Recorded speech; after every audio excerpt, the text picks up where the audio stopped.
Sa mapagpalang araw sa ating lahat mga kapatid. Ako muli si Adrian Bernales ng Batch 3 at ito ang aking daily devotion. At ngayong araw ay pag-uusapan natin ay kung bakit kailangan mong sumama sa church gathering o ecclesia. At ang Bible verse natin ngayon ay Matthew chapter 16 verse 18. Sinasabi sa Matthew chapter 16 verse 18, "And I say also unto thee that Thou art Peter, and upon this rock I will build my church, and the gates of hell shall not prevail against it."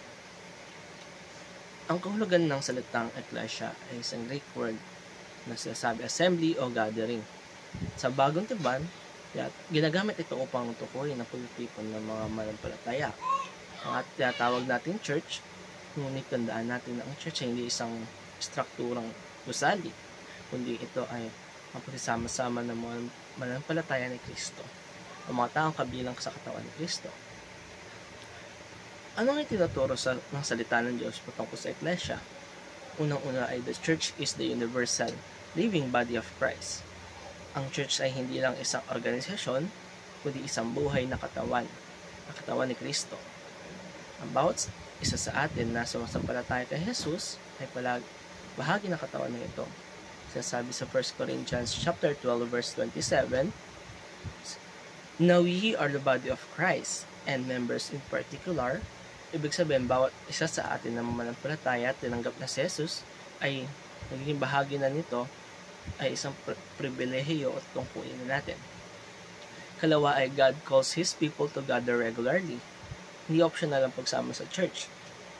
Ito ay isang tawag ng Diyos para sa bawat Kristiyano. Sinasabi sa Hebrews chapter 10 verse 25, "Not forsaking the assembling of ourselves together, as the manner of some is, but exhorting one another, and so much the more, as ye see the day approaching." Sinasabi dito na ang ating pagsasama-sama ay hindi lang para sumamba, kundi upang palakasin ang isa't isa sa pananampalataya. Tatlo, every believer is a vital part of the body of Christ.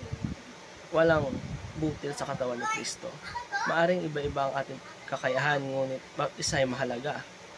Ang isang katawan na hindi maaaring gumana ng maayos kung may isang parte na hindi gumagalaw. Ganun tayo bilang church. Kailangan natin ng isa't isa upang lumagaw sa pananampalataya. At paano ito natin itong papamuhay o para sa ating application?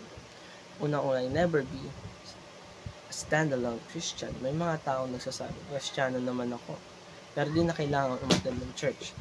Ngunit ito isang salungat sa layunin ng Diyos para sa atin. Ang isang Kristiyanong walang church ay parang isang bahagi ng katawan na naputol, mahina, walang sustento, at madaling matuyo. Huwag mong ihiwalay ang sarili mo sa pamilya ng Diyos.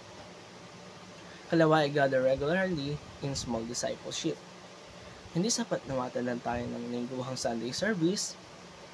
Isa rin sa pinakamahalaga rito ay ang pagsali sa maliliit na grupo o discipleship meetings, kung saan mas malalim nating natututunan ng salita ng Diyos at nagkakaroon tayo ng accountability sa isa't isa. Dito natin nararanasan ng tunay na paglalim sa relasyon kay Kristo at sa ating kapwa mananampalataya. Kung kaya mga kapatid, hindi lang sapat na tayo ay ma-attend sa ating church. Ang mahalaga ay, isa pa sa pinakamahalaga ay pag-attend natin ng mga discipleship, dahil mas nagkakaroon tayo ng malalim na pag-unawa sa Biblia at mas nalalaman natin kung ano ang nais para natin ng ating Panginoon sa atin. Kung kaya mga kapatid, nagtatapos ng aking daily devotion. Maraming salamat sa panonood.